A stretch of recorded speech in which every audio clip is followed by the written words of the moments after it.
Hai semua, pembelajaran PPKN kelas 11 saat ini kita masih membahas mengenai sistem dan dinamika demokrasi Pancasila. Pada part pertama kita sudah membahas hakikat demokrasi Pancasila, dan saat ini part kedua kita akan membahas mengenai dinamika penerapan demokrasi Pancasila. Materi pada video pembelajaran sebelumnya kita sudah membahas yang pertama prinsip demokrasi di Indonesia. Pada saat ini, kita akan masuk materi yang kedua, yaitu periodisasi perkembangan demokrasi Pancasila. Dalam perjalanan sejarah ketatanegaraan negara kita, semua konstitusi yang pernah berlaku menganut prinsip demokrasi. Hal ini dapat dilihat misalnya dalam ketentuan-ketentuan berikut. Pada pasal 1 ayat 2 UUD 1945, sebelum diamandemen, berbunyi kedaulatan adalah di tangan rakyat dan dilakukan sepenuhnya oleh Majelis Permusyawaratan Rakyat. Setelah diamandemen, berbunyi kedaulatan berada di tangan rakyat dan dilaksanakan menurut Undang-Undang Dasar. Yang kedua adalah Konstitusi Republik Indonesia Serikat atau RIS. Dalam Konstitusi Republik Indonesia Serikat, ialah suatu negara hukum yang demokratis dan berbentuk federasi.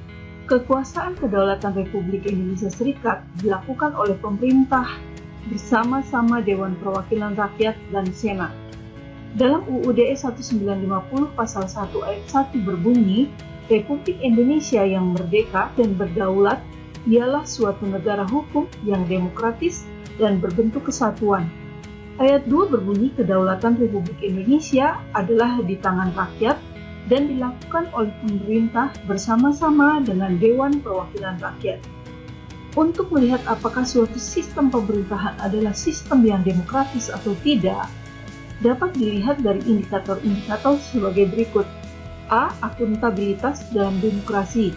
Setiap pemegang jabatan yang dipilih oleh rakyat harus dapat mempertanggungjawabkan kebijakan yang hendak dan telah ditempuhnya.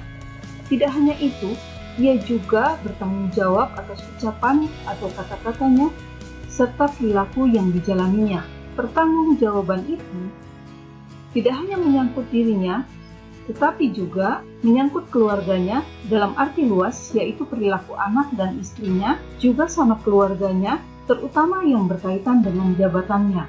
B. Rotasi kekuasaan. Dalam demokrasi, peluang akan terjadinya rotasi kekuasaan harus ada dan dilakukan secara teratur dan damai. Jadi, tidak hanya satu orang yang selalu memegang jabatan, sementara peluang orang lain tertutup sama sekali. C. Rekrutmen politik yang terbuka. Untuk memungkinkan terjadinya suatu rotasi kekuasaan, diperlukan suatu sistem rekrutmen politik yang terbuka. Artinya, setiap orang yang memenuhi syarat untuk mengisi suatu jabatan politik yang dipilih rakyat mempunyai peluang yang sama dalam melakukan kompetisi untuk mengisi jabatan politik tersebut. D. Pemilihan umum. Pemilu merupakan saran untuk melaksanakan rotasi kekuasaan dan rekrutmen politik. Setiap warga negara yang sudah dewasa mempunyai hak untuk memilih dan dipilih, dan bebas menggunakan haknya tersebut sesuai dengan kehendak hati nuraninya. E. Pemenuhan hak-hak dasar. Dalam suatu negara yang demokratis, setiap warga negara dapat menikmati hak-hak dasar mereka secara bebas. Termaksud di dalamnya hak untuk menyatakan pendapat dan hak untuk berkumpul dan berserikat, serta hak untuk menikmati pers yang bebas. Kelima indikator di atas merupakan elemen umum dari demokrasi yang menjadi ukuran dari sebuah negara demokratis. Berikut ini dipaparkan perkembangan demokrasi pada masa-masa tersebut, yaitu dari masa revolusi kemerdekaan Indonesia, berlanjut ke pemerintahan parlemen, kemudian pemerintahan demokrasi terpimpin atau Orde Lama, selanjutnya pemerintahan Orde Baru, dan saat ini pemerintahan Orde Reformasi. A. Pelaksanaan demokrasi di Indonesia pada periode 1945 sampai 1949. Pada masa pemerintahan revolusi kemerdekaan, pelaksanaan demokrasi baru terbatas pada berfungsinya pers yang mendukung revolusi kemerdekaan. Adapun elemen-elemen demokrasi yang lain belum sepenuhnya terwujud karena situasi dan kondisi yang tidak memungkinkan. Partai-partai politik tumbuh dan berkembang dengan cepat. tetapi fungsinya yang paling utama adalah ikut serta memenangkan revolusi kemerdekaan dengan menanamkan kesadaran untuk bernegara serta menanamkan semangat anti penjajah. Karena keadaan yang tidak mengizinkan, pemilihan umum belum dapat dilaksanakan sekalipun hal itu telah menjadi salah satu agenda politik utama. Pada periode ini telah dilaksanakan hal-hal mendasar bagi perkembangan demokrasi di Indonesia untuk masa selanjutnya. Di antaranya adalah: pertama, pemberian hak-hak politik secara menyeluruh. Semua warga negara yang sudah dianggap dewasa memiliki hak politik yang sama tanpa ada diskriminasi yang bersumber dari ras, agama, suku, dan kedaerahan. Kedua, presiden yang secara konstitusional memiliki kemungkinan untuk menjadi seorang diktator. Dibatasi kekuasaannya ketika Komite Nasional Indonesia Pusat atau KNIP dibentuk untuk menggantikan parlemen.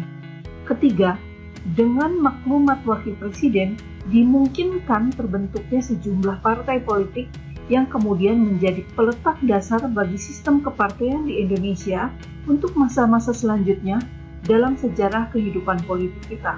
B. Pelaksanaan demokrasi di Indonesia pada periode 1949 sampai 1959. Pada periode ini, terjadi 2 kali pergantian Undang-Undang Dasar. Yang pertama, pergantian Undang-Undang Dasar 1945 dengan Konstitusi RIS pada ruang waktu 27 Desember 1949 sampai 17 Agustus 1950. Dalam rentang waktu ini, bentuk negara kita berubah dari kesatuan menjadi serikat. Sistem pemerintahan juga berubah dari presidensil menjadi parlementer. Kedua, pergantian Konstitusi RIS dengan Undang-Undang Dasar Sementara 1950 pada rentang waktu 17 Agustus 1950 sampai dengan 5 Juli 1959. Pada periode pemerintahan ini, bentuk negara kembali berubah menjadi negara kesatuan dan sistem pemerintahan menganut sistem parlementer. Dengan demikian dapat disimpulkan bahwa pada periode 1949 sampai dengan 1959, negara kita menganut demokrasi parlementer. Masa demokrasi parlementer merupakan masa yang semua elemen demokrasinya dapat kita temukan perwujudannya dalam kehidupan politik di Indonesia. Pertama, lembaga perwakilan rakyat atau parlemen memainkan peranan yang sangat tinggi dalam proses politik yang berjalan. Perwujudan kekuasaan parlemen ini diperlihatkan dengan adanya sejumlah mosi yang tidak percaya kepada pemerintah, yang mengakibatkan kabinet harus meletakkan jabatannya meskipun pemerintahannya baru berjalan beberapa bulan. Kedua, akuntabilitas atau pertanggungjawaban pemegang jabatan dan politisi pada umumnya sangat tinggi. Hal ini dapat terjadi karena berfungsinya parlemen dan juga sejumlah media massa sebagai alat kontrol sosial. Ketiga, kehidupan kepartaian boleh dikatakan memperoleh peluang yang sebesar-besarnya untuk berkembang secara maksimal. Dalam periode ini, Indonesia menganut sistem multipartai. Pada periode ini hampir 40 partai politik terbentuk. Keempat, sekalipun pemilihan umum hanya dilaksanakan 1 kali, yaitu pada tahun 1955, tetapi pemilihan umum tersebut benar-benar dilaksanakan dengan prinsip demokrasi. Kompetisi antar partai politik berjalan sangat intensif dan fair, serta yang tidak kalah pentingnya adalah setiap pemilih dapat menggunakan hak pilihnya dengan bebas tanpa ada tekanan atau rasa takut. Kelima, masyarakat pada umumnya dapat merasakan bahwa hak-hak dasar mereka tidak dikurangi sama sekali. Hak untuk berserikat dan berkumpul dapat diwujudkan dengan jelas. Hak kebebasan pers juga dirasakan dengan baik. Demikian juga dengan kebebasan berpendapat, masyarakat mampu melakukannya tanpa ada rasa takut untuk menghadapi risiko, sekalipun mengkritik pemerintah dengan keras. Dalam masa pemerintahan parlementer, daerah-daerah memperoleh otonomi yang cukup, bahkan otonomi yang seluas-luasnya, dengan asas desentralisasi sebagai landasan untuk berpijak dalam mengatur hubungan kekuasaan antara pemerintah pusat dan pemerintah daerah. Keenam indikator tersebut merupakan ukuran dalam pelaksanaan demokrasi pada masa pemerintahan parlementer. Akan tetapi pelaksanaan tersebut tidak berumur panjang. demokrasi parlementer hanya bertahan selama 9 tahun. Seiring dengan dikeluarkannya dekret oleh Presiden Soekarno pada tanggal 5 Juli 1959 yang membubarkan Konstituante dan kembali pada Undang-Undang Dasar 1945, Presiden menganggap bahwa demokrasi parlementer tidak sesuai dengan kepribadian bangsa Indonesia yang dijiwai oleh semangat gotong royong. Sehingga beliau menganggap bahwa sistem demokrasi ini telah gagal mengadopsi nilai-nilai kepribadian bangsa Indonesia. Mengapa demokrasi parlementer mengalami kegagalan? Pertama, munculnya usulan presiden yang dikenal dengan konsepsi presiden untuk mempertahankan pemerintahan yang bersifat gotong royong yang melibatkan semua kekuatan politik yang ada, termasuk Partai Komunis Indonesia. Melalui konsepsi ini, presiden membentuk Dewan Nasional yang melibatkan semua organisasi politik dan organisasi kemasyarakatan. Konsepsi Presiden dan Dewan Nasional ini mendapat tantangan yang sangat kuat dari sejumlah partai politik, terutama Masyumi dan Partai Syarikat Islam.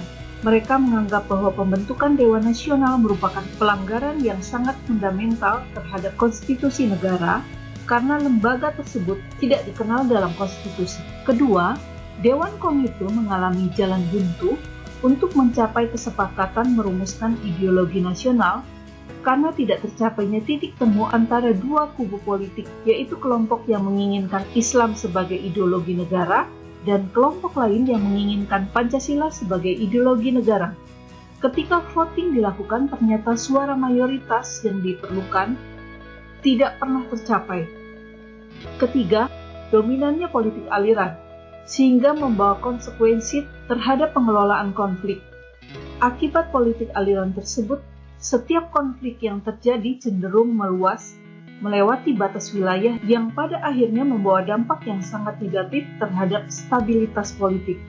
Keempat, basis sosial ekonomi yang masih sangat lemah, struktur sosial yang dengan tegas membedakan kedudukan masyarakat secara langsung tidak mendukung keberlangsungan demokrasi.